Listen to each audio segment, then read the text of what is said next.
experts soulignent un manque de ressources pour répondre aux besoins fondamentaux de la population. Il faut réagir.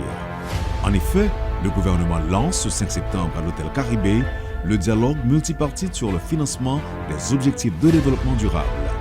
Pendant 2 jours, les discussions vont aider à comprendre les enjeux du développement et du financement des ODD.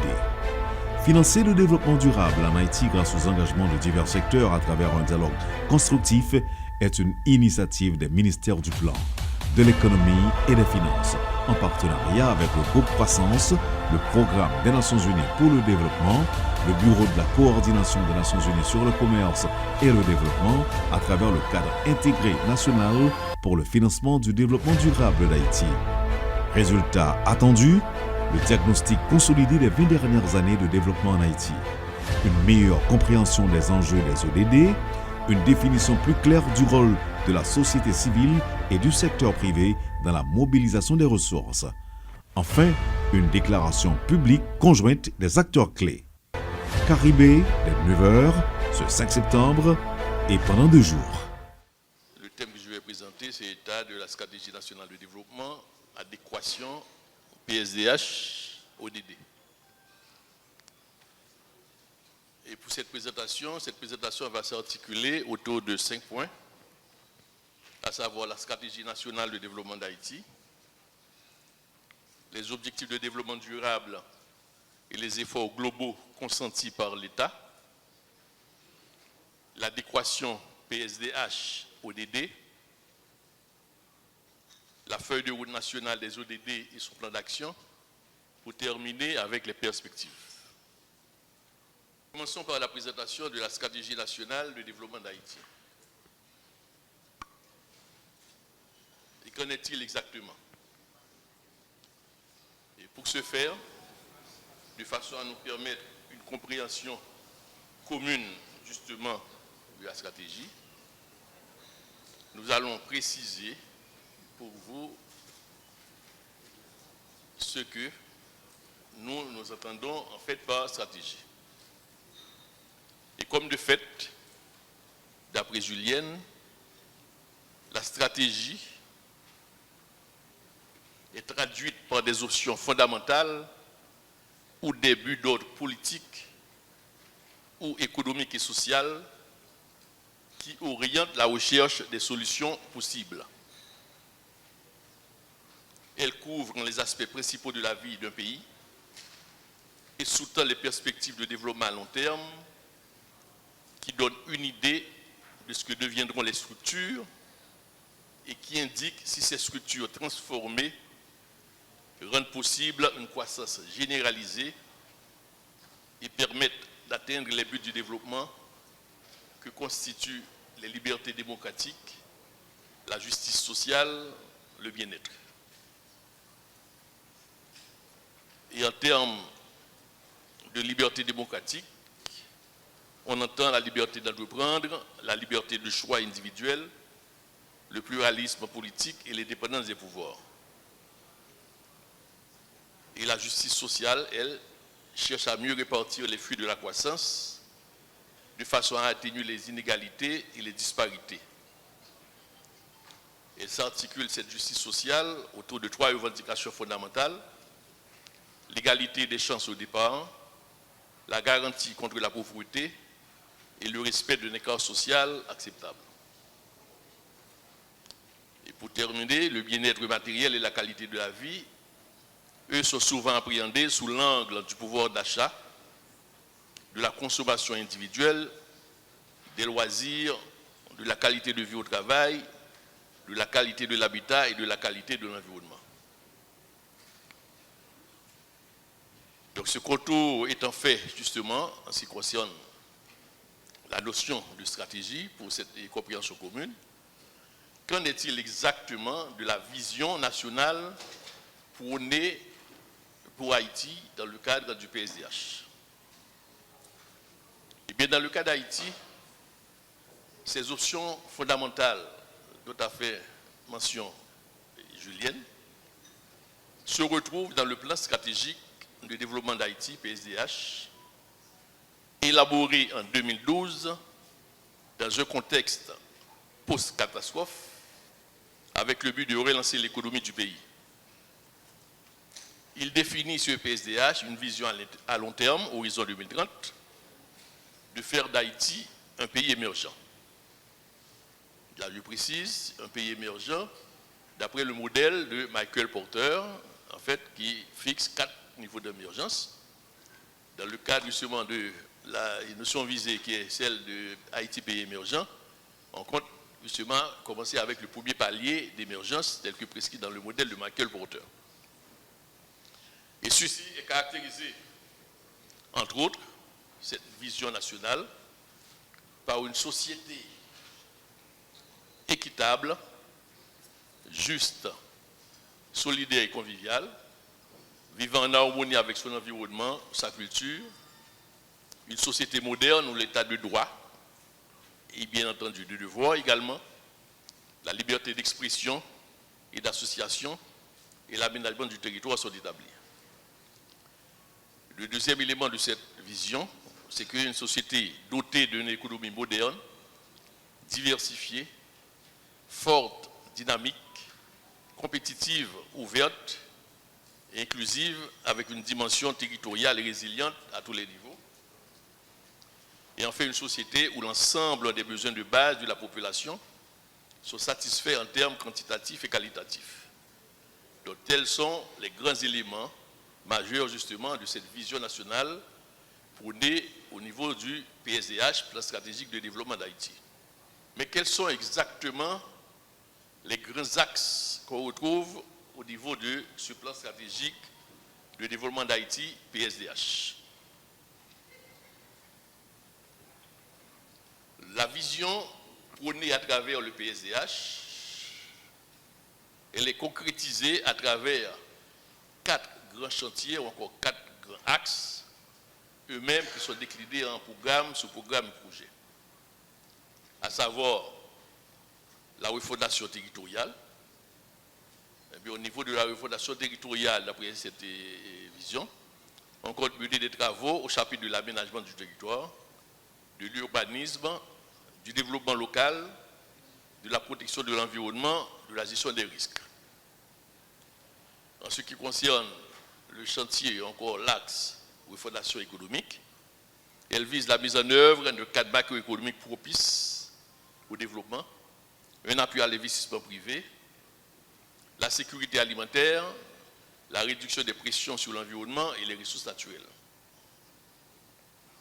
Et la refondation sociale, elle, porte sur la création de réseaux modernes de santé et d'éducation à travers tout le pays, incluant l'enseignement supérieur et la formation professionnelle et technique. Et enfin, la 4e refondation, qui est la refondation institutionnelle, elle porte sur la révision du cadre légal, le renforcement des administrations, du pouvoir législatif, du pouvoir judiciaire, la modernisation de l'administration publique. Et tout ceci conformément au cadre de planification suivant. Le cadre de planification qui nous dit qu'au niveau justement de la mise en œuvre de ce PSDH, donc on part avec le PSDH et cette présentation sur cadre est présentée de manière cyclique. Nous pourrons avoir à partir du PSDH, on va définir, identifier un ensemble de cibles et de priorités gouvernementales. Et à partir des cibles et des priorités gouvernementales, on va, dans ce cycle, préparer des cadres triennaux assortis de programmes triennaux d'investissement et de programmes d'investissement public. Et tout ceci couronné justement pour une bonne implémentation de ces programmes et projets, passant par le financement. Et le financement, c'est en fait qui fait l'objet justement de la rencontre du jour, où l'on va mettre l'accent justement sur l'aspect financement. Parce que c'est là, le nœud gordien, c'est là où le bas blesse, justement, au niveau de la mise en œuvre justement des différents plans que nous avons. Donc la présentation globale est en fait, en ce qui concerne le PSDH, parce que là, il m'a demandé de faire une brève présentation, donc on va s'en tenir. Donc on va passer au deuxième point justement de la présentation qui concerne les objectifs de développement durable et les efforts globaux consentis par l'État. Comme de fait, En septembre 2015, Haïti, tout comme les pays membres de l'Organisation des Nations Unies, a approuvé l'agenda 2016-2030 du développement durable avec ses 17 objectifs. En fait, depuis lors, Haïti s'est engagé notamment au renforcement du processus national d'appropriation de ces ODD, de la création des mécanismes institutionnels de mise en œuvre des ODD, un exercice de priorisation des ODD dont, par exemple, je crois que les ministres du plan des finances en ont parlé. On a pu prioriser des 17 objectifs, des 17 ODD. Au niveau d'Haïti, on a pu prioriser 11 de ces ODD. La finalisation d'une feuille de route nationale des ODD et son plan d'action, et la mise en œuvre justement de ce plan d'action. Donc voilà tous les efforts qui ont été déjà consentis par l'État. Également, il y a l'effectivité du cadre intégré du financement, CNF, l'adéquation ODD, PSDH, parce que moi je préfère parler d'adéquation au lieu d'alignement, donc on va voir pourquoi, et l'identification des lacunes existantes. Maintenant, qu'en est-il exactement de l'adéquation PSDH-ODD? Il est à noter que malgré le décalage temps, c'est-à-dire PSDH qui a été élaboré en 2012 et les ODD 2015, qui ont fait leur apparition en 2015, on a pu constater que les 17 ODD sont en adéquation avec les 4 fondations retrouvées au niveau du plan stratégique de développement d'Haïti. Comment sont-ils en adéquation? Donc si je prends la première refondation, qui est la refondation territoriale, au niveau de la refondation territoriale, cette refondation, elle est en adéquation avec les ODD 7, 4, 6, 9, 11, 12, etc. ODD qui parle de fin zéro, qui parle de eau propice et assainissement, qui parle d'énergie propice et assainissement, industrie, etc. Vous voyez, donc tous ces éléments, tous ces ODD-là sont en concordance avec les programmes identifiés, sous-programmes identifiés au niveau de la refondation territoriale. La deuxième refondation, qui est la refondation économique, cette refondation économique, elle est en adéquation avec les ODD listés ici, pas de pauvreté, fin zéro, bonne santé haute, éducation de qualité, énergie propre. Vous voyez, donc il existe une certaine adéquation entre les refondations qu'on retrouve au niveau du PSDH et les objectifs de développement durable en tant que tel. Donc la refondation sociale, c'est à peu près la même chose, qui est en adéquation avec un ensemble d'ODD listés ici, tels que les ODD à refondation sociale, 1, 3, 4, 5, 8, etc., donc avec leur dénomination. Et enfin, pour la refondation institutionnelle, c'est une refondation qui est en adéquation avec l'ODD 16. Et je crois que ça rentre dans le cadre justement du programme mis en train par l'État, le programme de modernisation de l'État. Et à ce sujet, il y a plusieurs ateliers qui ont été organisés, à l'échelle, disons, de l'aire métropolitaine de Port-au-Prince, qu'au niveau territorial. Donc il y a plusieurs ateliers qui ont été organisés justement pour promouvoir l'ODD 16 qui porte sur la modernisation en fait de l'État. Donc en fonction justement de ces ODD et plus particulièrement des 11 ODD prioritaires, il y a une feuille de route en fait qui a été préparée justement pour la mise en œuvre de ces ODD. Et cette feuille de route qui est assortie de son plan d'action. Et c'est une feuille de route qui a justement pour objectif principal de présenter les étapes et la démarche en vue d'une stratégie cohérente pour la mise en œuvre des ODD. Donc cette feuille de route qui a été validée en Conseil des ministres sert de guide d'orientation pour la mise en œuvre des ODD.